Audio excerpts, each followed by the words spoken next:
Então, seja qual for o horário que você esteja assistindo esta aula, bom dia, boa tarde, boa noite, por que não dizer boa madrugada, tá bom? Sou o professor Atualpa Ribeiro, estamos aqui com a Celine, Stephanie, Erlânia e o Daniel. Como eu ia dizendo, natural de Corrente, tenho 31 anos, já dei aula na Bahia, lecionei também aqui no Piauí, e o meu nome é indígena, mas pertence à tribo lá do Peru, né? A tribo já extinta, uma tribo aborígene, né, que foi o último imperador, olha só como é só importante, o nome pelo menos, né? O último imperador dos Incas. Mas, na verdade, o meu nome é uma derivação.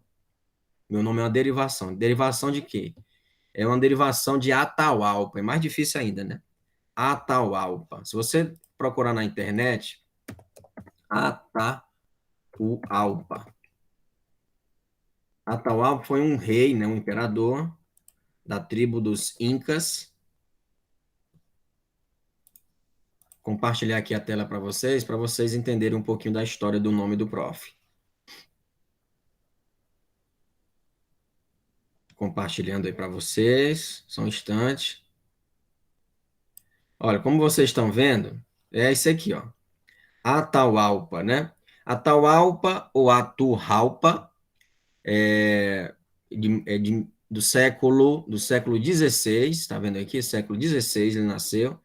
Ele viveu pouquíssimo, né? 1502 a 1533, né? Registro aí cerca de 31 anos, né? 30 anos. Atual, herdou o reino de Quito de seu pai, o Sapa Inca Uayuna, né? Enfim, ele foi o 13º e último Sapa Inca, né? Imperador Inca, né? Imperador Inca da tribo, como eu falei. Ele nasceu em 1502 e faleceu aos 31 anos. Olha só a idade que eu tenho. Tomara que eu não morra, né? Tomara que eu não morra com essa idade, pelo amor de Deus. Bem, e aqui é ele, né? Então, eu acho que é importante a gente pesquisar, né? Tem nomes bíblicos, mas o meu é indígena. É bom a gente pesquisar o nome, a origem do nome da gente, né? Tá bom? Tem pessoas que unem os nomes, né, para homenagear o pai, a mãe, o avô, a avó. Então, isso tudo é importante a gente saber, né, a origem, a história, tá certo? Então, vou interromper aqui eu ainda vou visitar o Peru para conhecer essa estátua dele aqui, né, que está lá no Peru. Bem, Rapaz, o mais diferenciado mesmo, viu? diferenciado, né? Aí, como diz o outro, né? Diferente não, estranho. Acho que alguém quis entrar aí, mas logo saiu. Paciência. Quem não colocou o nome na frequência, coloque o nome completo na frequência. Que frequência? No chat. Coloque o nome completo, diferenciando, é claro, maiúsculo de minúsculo. Tá bom? Coloque o nome completo na frequência, como eu falei, é até injusto vocês que estão participando ganhar as mesmas notas daquelas pessoas que não participaram, que não participam, né? Então, coloque o nome completo, que eu vou fazer a chamada e vou colocar lá no grupo, tá? Então, vamos até as 10h40, tá bom? Vamos até as 10h40. Deixa eu ver aqui se tem alguma mensagem. Só um instante para a gente começar aqui é propriamente um conteúdo que vai ser inclusive uma atividade. Mas já, professor, já. Só tem uma aula por semana. Se eu não dinamizar o conteúdo, vocês vão ficar aí a ver navios, né? Então, eu vou divulgar o livro. Ah, não tem um livro, esqueci o meu, perdi o meu livro. Não tem problema. Como eu falei, se adequem, se adaptem às novas tecnologias, porque elas podem ser nossas aliadas, né? Nossas amigas, tá? Esse livro aqui eu tenho em PDF, tá bom? Esse livro aqui eu tenho em PDF. Ah, professor, não sei onde é a página. Ah, então eu vou pegar aqui no meu celular, em PDF, que eu tenho aqui armazenado, e vou ler. Eu estou de bobeira aqui, eu vou ler esse capítulo aqui de filosofia. Pronto, né? Então nós vamos estudar parte aqui da terceira unidade. Mas hoje, propriamente, eu não vou trabalhar com o livro, vou trabalhar com alguns slides que eu preparei, slides bem dinâmicos, né? Para mostrar uma espécie também de revisão para vocês, tá bom? Cícero, por favor, Cícero Wellington, por favor, coloque seu nome completo no chat, tá bom? Você tem quantos anos, Daniel? E assim sucessivamente. Vamos ver aqui. Daniel, Tenho 17. Erlânia, 16. Celine, 16. Stephanie, 17. tudo bem. Gostei da firmeza. Cícero,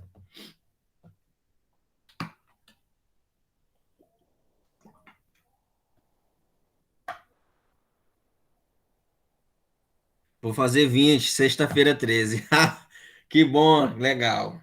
Ótimo. Faça uma festa estilo Halloween com seus familiares. Não convide amigos, a gente não pode fazer, né, aglomeração, tá?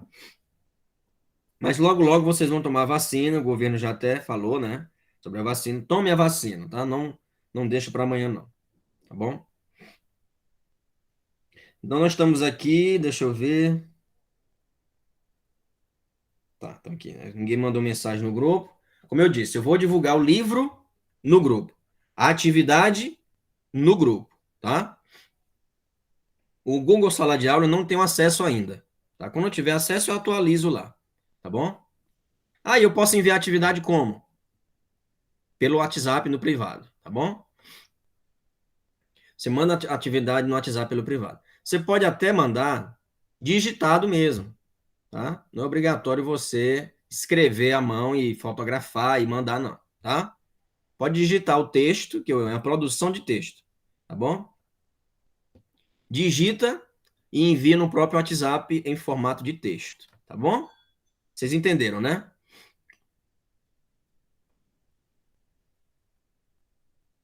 Sim ou não?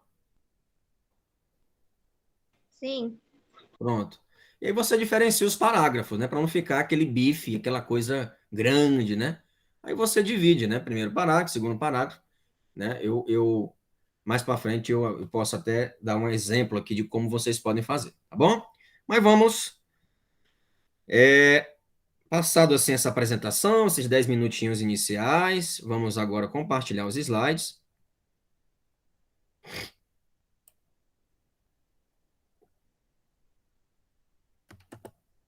Compartilhar os slides. Eu busquei fazer de uma forma bem descontraída nesse primeiro encontro, né? Nesse primeiro encontro bem descontraído, para não ficar monótono, tá certo? Então, vocês estão visualizando a tela. Temos aqui a disciplina, né? Temos aqui a disciplina de filosofia e, claro, a apresentação dos principais pensadores da história da filosofia. É uma importante revisão que, com certeza, o professor Cícero, professora Socorro, já vem falando com vocês, mas é importante revisão aqui, não somente para relembrar, mas para demonstrar o que cada pensador se destacou na sua área de conhecimento, né? Sem esses pensadores, muitas leis não existiriam. Sem esses pensadores, muitas leis não existiriam. Esses pensadores é a base de toda e qualquer estrutura jurídica, de toda e qualquer legislação, né? Eles, de fato, fizeram muito pela humanidade. E às vezes as pessoas não se dão conta, né, não se dão conta que ao criticar, por exemplo, o rico, ao criticar quem ganha mais, ou ao criticar as injustiças sociais, né, pessoas que passam fome, as pessoas que de fato estão desempregadas, eles estão construindo ali um pensamento filosófico. Estão construindo ali boa parte e refletindo, mesmo que inconscientemente, sobre muitos pensamentos desses autores, né? Desses autores. Tá bom?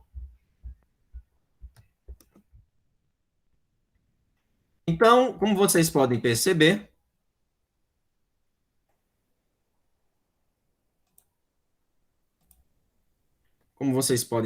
aqui nós temos esse primeiro aqui, é o Wittgenstein, né? Wittgenstein, filósofo da linguagem, né? Depois, esse do bigodão aí é o Friedrich Nietzsche, certo? Friedrich Nietzsche. E o careca é o Foucault, Michel Foucault, certo? Michel Foucault.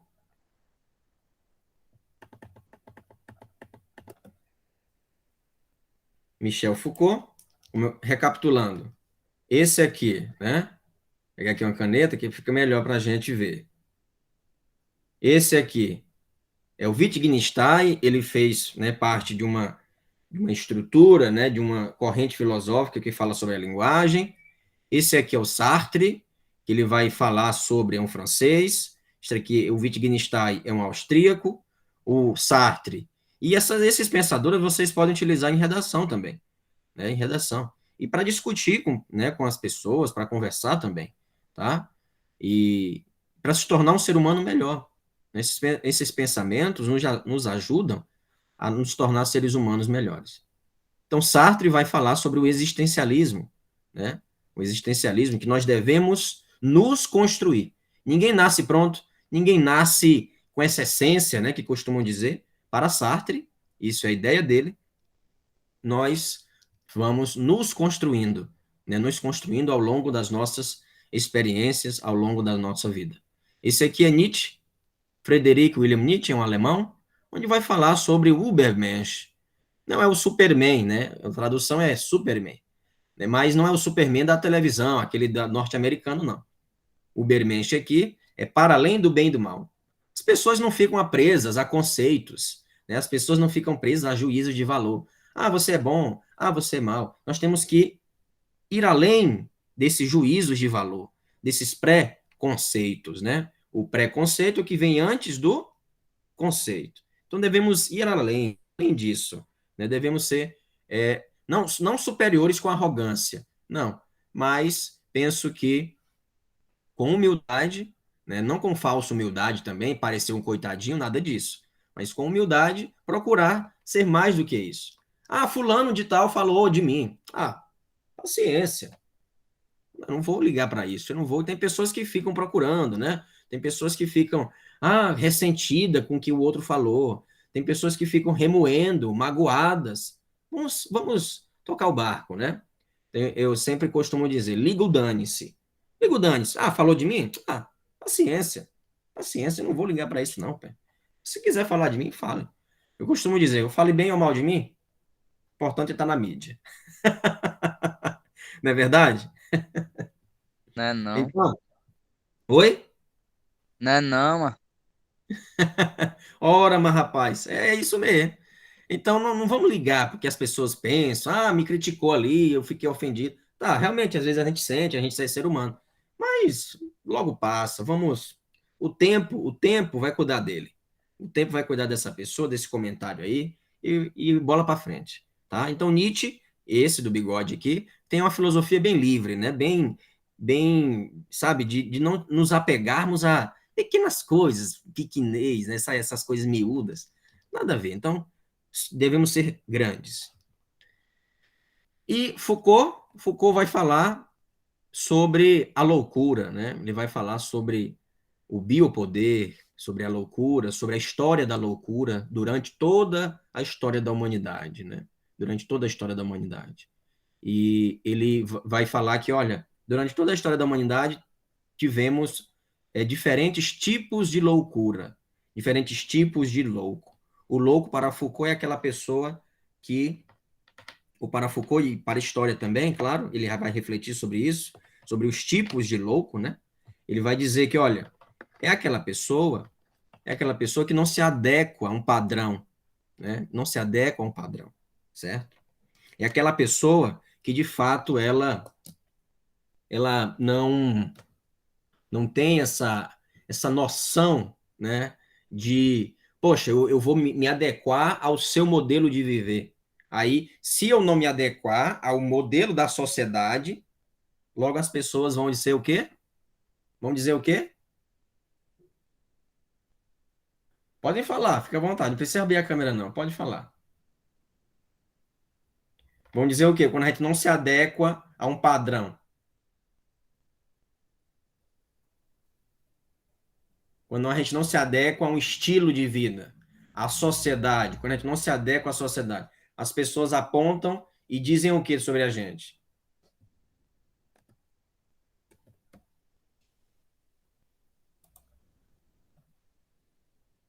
Ninguém vai falar nada? Vamos falar, vamos participar. Conta ponto também. É importante falar que eu estou compartilhando. Não sei.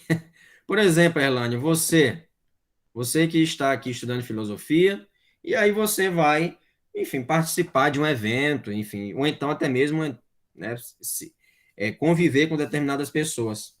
E você não se adequa ao que a outra pessoa quer, ou aquele grupo quer, né? E você vai ser taxada como o quê?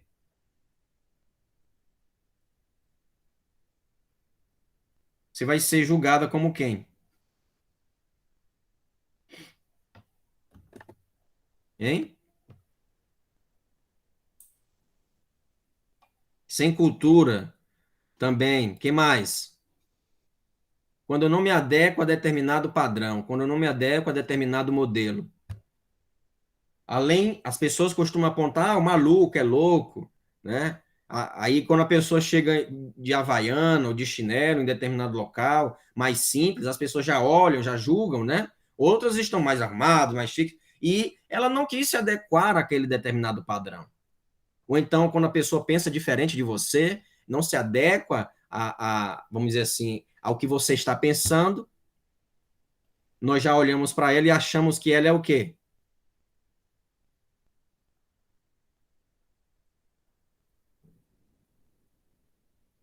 Meu nome, por exemplo, vocês acharam o quê? Diferente. Diferente. O Daniel utiliza uma palavra mais educada. Estranho, isso mesmo, Cícero. Estranho. Então, quando a gente não se adequa, ou quando a gente vê algo diferente, a gente costuma o quê? É claro que vocês não pensaram isso, não estou falando com relação ao prof aqui, né? Não estou falando a isso. Falando de outras atitudes do dia a dia, né? Quando a sociedade em geral, vê determinada pessoa que não se adequa a um padrão, a um estilo de vida, isso mesmo. As pessoas ficam com preconceito e acham o quê? Estranho. Até com olhar, até só em olhar, de canto de olho assim, ó, recriminando, né? Recriminando. As pessoas nos metralham até com o olhar, recriminando o outro, só porque o outro não se adequou a determinado padrão. Quando eu vejo uma pessoa com tatuagem, por exemplo, quando eu vejo uma pessoa com piercing ou com cabelo diferente, que não se adequou ao que eu já vivi, ao que eu já olhei, ao que eu já experimentei e considero como normal, as pessoas ficam julgando. As pessoas já olham com preconceito. As pessoas já olham com nojo, com estranheza. Vou fechar aqui essa janela. As pessoas já olham com estranheza, né? As pessoas já olham com repulsa, com repugnância, né? Então, esses pensadores, o Foucault, que é esse senhor de óculos e sem cabelo, careca, né? Ele vai estudar sobre isso, sobre a história da loucura e os diferentes tipos de louco que a sociedade construiu. Porque a loucura é uma construção, para Foucault, é uma construção social.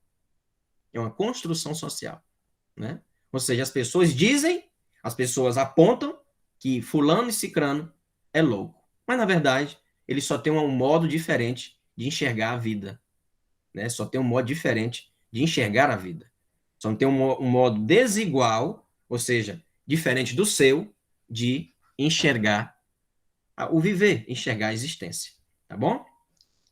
Então vamos dar prosseguimento a esses outros aí. Nós vamos ver todos os pensadores. Esse aqui é Sócrates, né, que viveu antes de Cristo. Esse aqui é Karl Marx, que falou sobre a luta de classes. Esse aqui é Immanuel Kant, e juro, esse aqui é Immanuel Kant, e juro que esse aqui eu não identifiquei quem é. Eu vou ainda pesquisar, eu fiquei pensando, rapaz, quem é esse cara? Quem é esse cara na filosofia? Os outros, sim, eu identifiquei que são bem parecidos. Esse aqui talvez seja Russell, Bertrand Russell, talvez seja esse. Bem, filosofia surge, né, para superar o mito.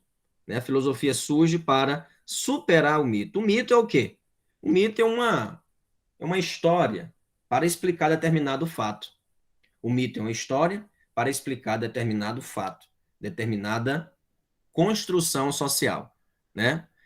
Por exemplo, antigamente as pessoas falavam, né, e estudavam sobre, buscavam explicações sobre o Sol. Por que que existe Sol e Lua?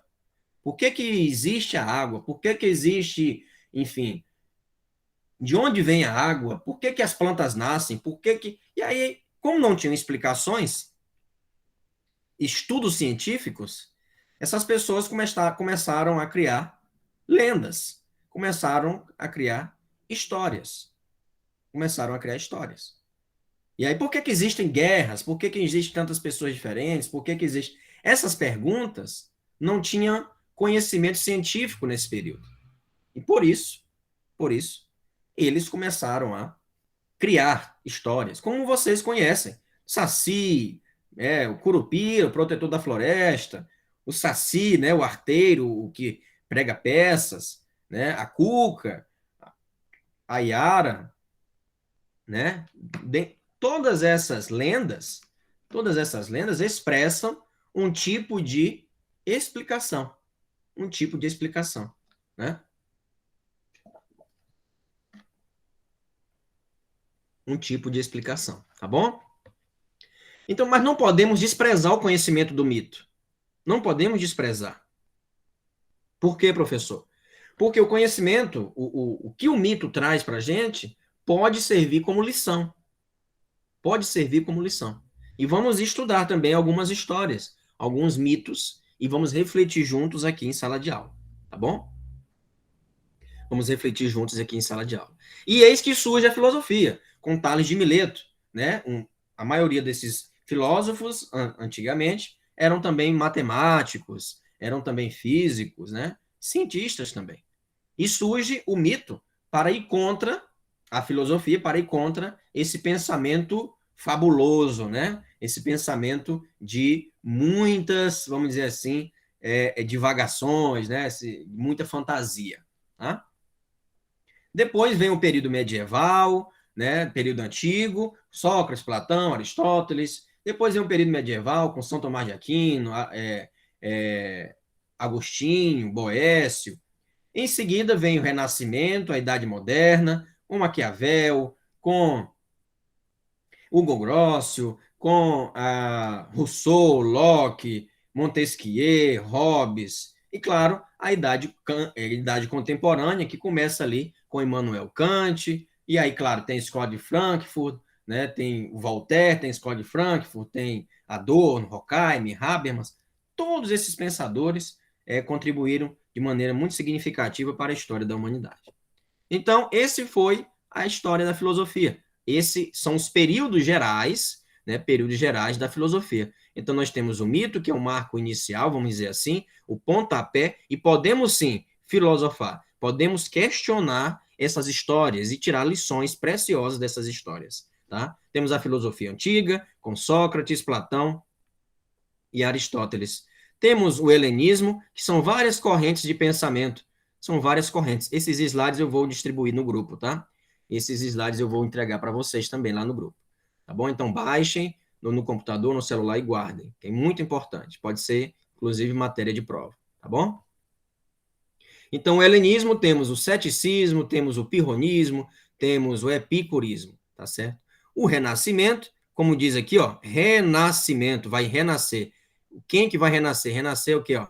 Da filosofia antiga. Vai buscar aqui, vai voltar à filosofia antiga. Porque na Idade Média houve essa relação Deus-homem, né? essa relação Deus e homem. Foi aqui uma curva, né, meio que da tangente na história da humanidade, né, na história da filosofia. Teve contribuições? Teve, mas a filosofia era muito centrada em Deus, na relação Deus-homem.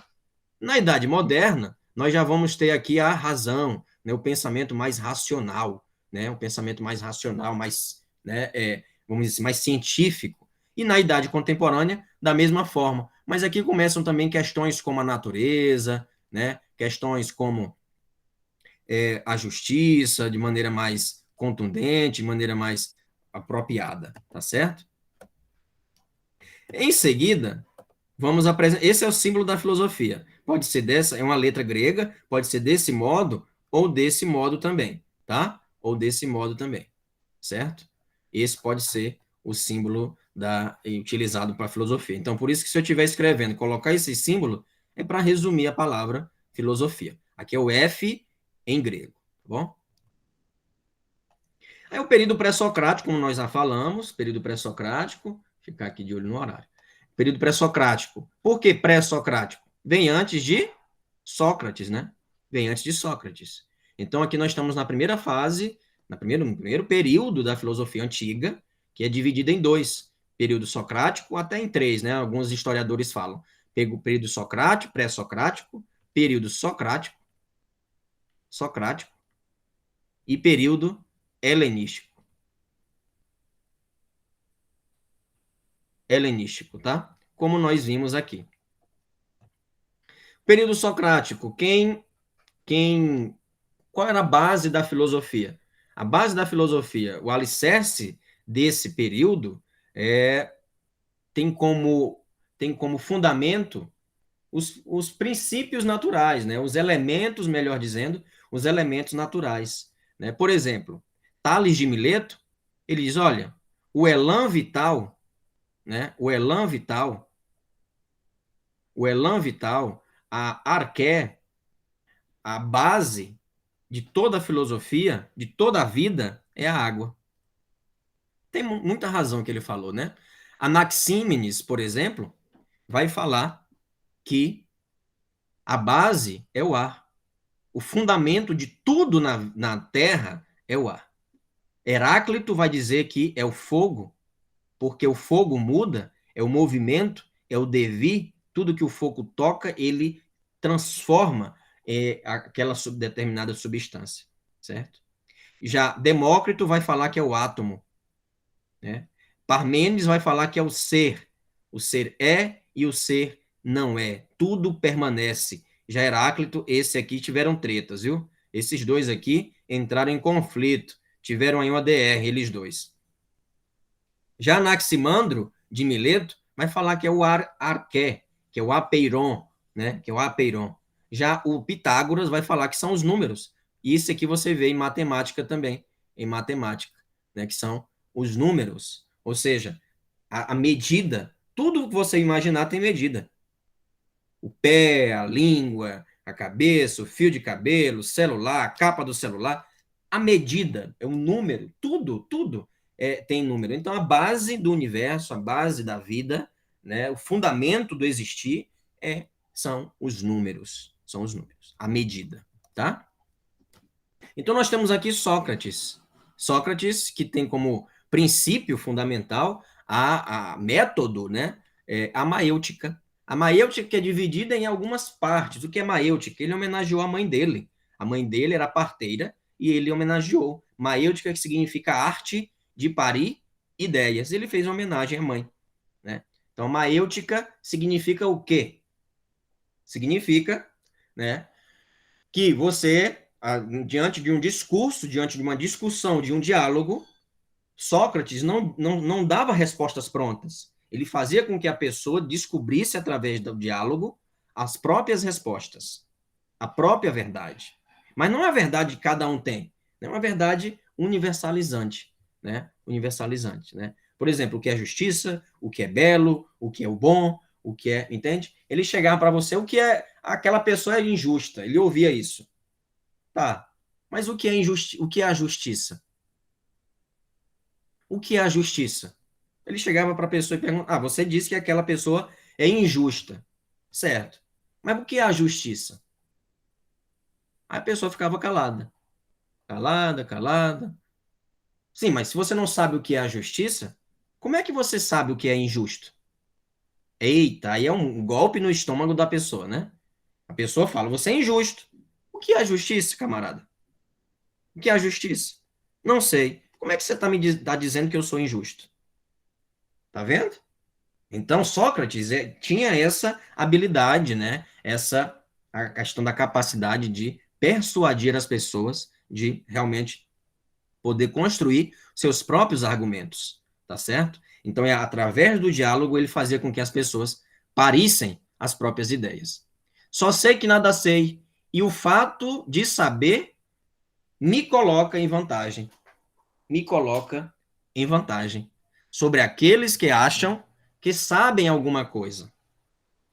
O fato de saber me coloca em vantagem sobre aqueles que dizem que sabem alguma coisa. E aqui nós temos Platão. Platão vai falar sobre o dualismo, né? Tá tudo certo aí? Tem alguma dúvida? Tudo tranquilo? Ok? Como eu falei, é uma revisão, né? Com certeza vocês já devem ter escutado esses nomes. Isso mesmo, ok? Então vamos lá. Dualismo, o dualismo. O que é o dualismo? O dualismo, Platão vai dizer, olha, existe um mundo sensível, um mundo material e um mundo racional. Existe o material e o racional, que são diferentes. O material são cópias. Cópias imperfeitas do racional, do inteligível, certo? E, claro, ele vai falar sobre a teoria das ideias. Para ele, o mundo que nós estamos vivendo é uma cópia imperfeita da ideia de mundo. Por exemplo, temos a ideia de cavalo, temos a ideia de mesa. Tente aniquilar essa ideia da sua cabeça. Eu posso destruir uma cadeira, eu posso destruir uma mesa, mas ninguém pode destruir a ideia da cadeira. Elimine todas as cadeiras do mundo, mas continuamos pensando em uma cadeira. Tá entendendo? Então, para Platão, o que importa realmente são as ideias, é o universo racional. É o universo racional. Tudo aqui é a aparência da ideia do mundo inteligível, né? Da razão.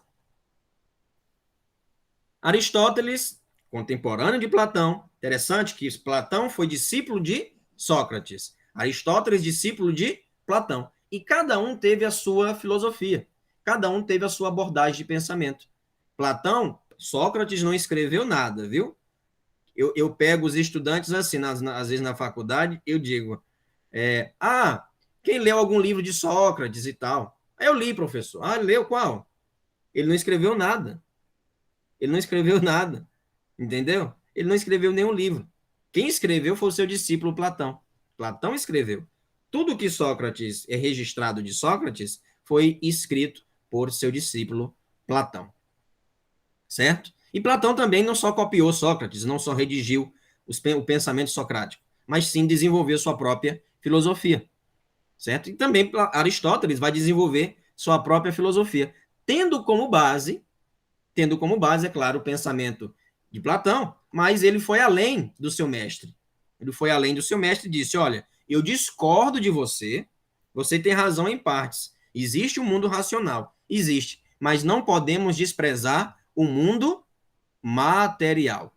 Não podemos desprezar o mundo material. Enquanto Platão vai falar do dualismo, dessa diferença entre material e racional, matéria e razão, Aristóteles não. Opa, a matéria e a razão devem andar juntas. Devem andar juntas. Para que essa distinção? Para que essa distinção?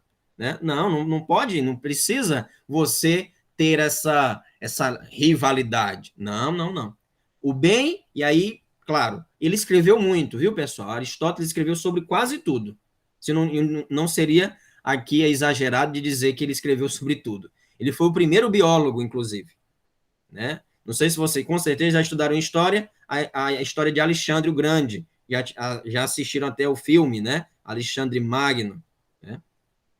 E ele, diante disso, Alexandre sempre trazia animais das conquistas dele, elefantes, girafas, zebras, e ele empalhava e abria esses animais, estudava esses animais.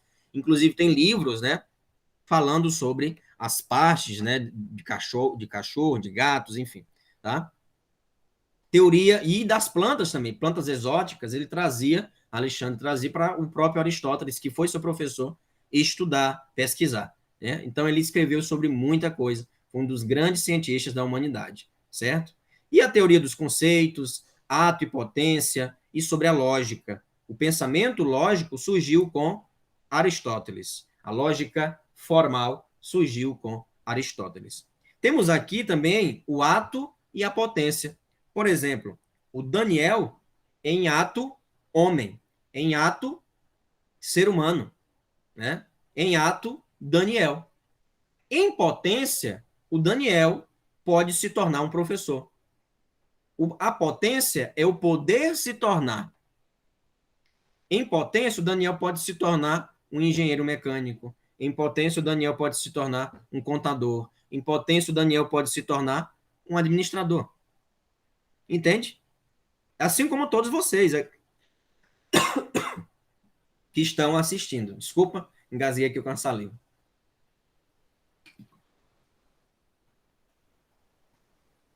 Ato e potência. Compreenderam, né? Ato é o que nós somos. Potência é o que vamos nos tornar. Tá bom? Aí, professor, então posso me tornar padre? Por exemplo, eu, atual professor, posso me tornar padre? Não. Não posso me tornar, porque eu já sou casado. Então, a potência não é, eu posso me tornar tudo que eu quiser. Não, peraí, tem que estar ao seu alcance. Não posso me tornar papa. Não, não está no meu alcance. Eu atual, dizendo para mim mesmo, eu posso me tornar médico? Não posso me tornar, porque eu não tenho aptidão, eu não quero fazer isso. Então, o que está ao nosso alcance, certo? Não é o inalcançável, né? Não. Vocês podem falar inglês? Podem falar inglês, entende? O ato é aquilo que eu sou, aquilo que eu estou, e a potência é aquilo que eu estarei, né? É o porvir. Temos aqui também esse período helenístico. E com isso, nós vamos encerrar essa primeira parte da nossa revisão, tá? O período helenístico. O período helenístico é o estoicismo, temos aí Zenão de Sítio, epicurismo, que é o Epicuro, que é o representante. O estoicismo vai falar sobre o dever, o epicurismo vai falar sobre o prazer, o ceticismo vai falar sobre a suspensão de juízo, ou seja, o cético é aquela pessoa que não acredita, né, que duvida de tudo, né, mas não o duvidar por duvidar. Pode ser também um duvidar em busca do conhecimento. E o cinismo, quem lembra qual o personagem da televisão que morava no barril?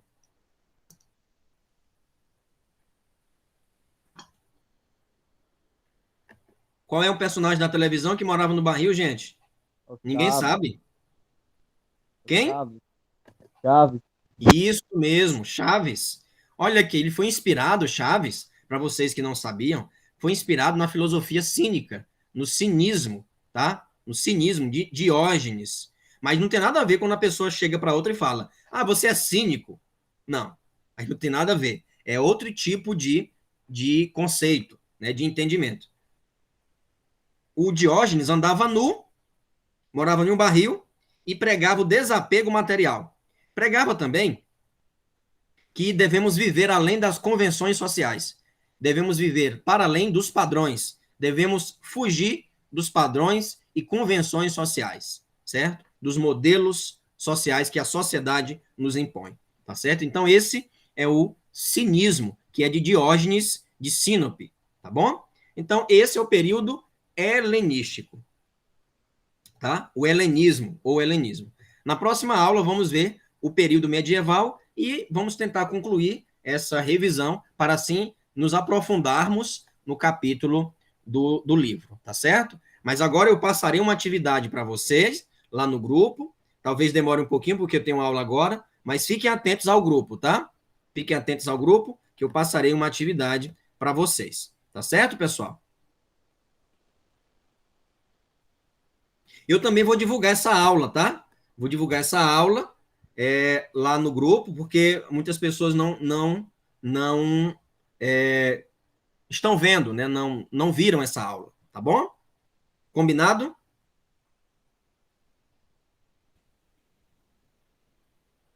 Certo.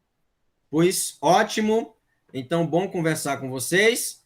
Até a próxima. Eu quero muita participação. Então, vou divulgar o vídeo, essa aula, vou divulgar também a atividade e vou divulgar também o livro em PDF. Tá bom? Vocês já tinham acesso ao livro em PDF ou não? Não. Não, né? Pois é. Vocês acham melhor o livro em PDF? Sim, acho que fica. Melhor, né? Pois é. Então, o texto que vocês vão produzir é uma atividade simples de 15 a 30 linhas sobre um desses pensadores. Eu vou divulgar também os slides. Então, muita atenção no grupo, tá? Porque tem muita mensagem, acaba que se perde as mensagens. Então, muita atenção no grupo, tá bom?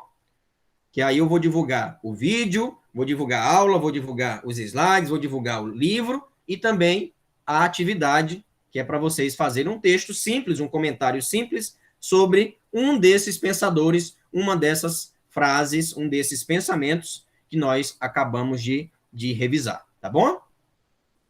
Até a próxima, um abraço grande. Valeu.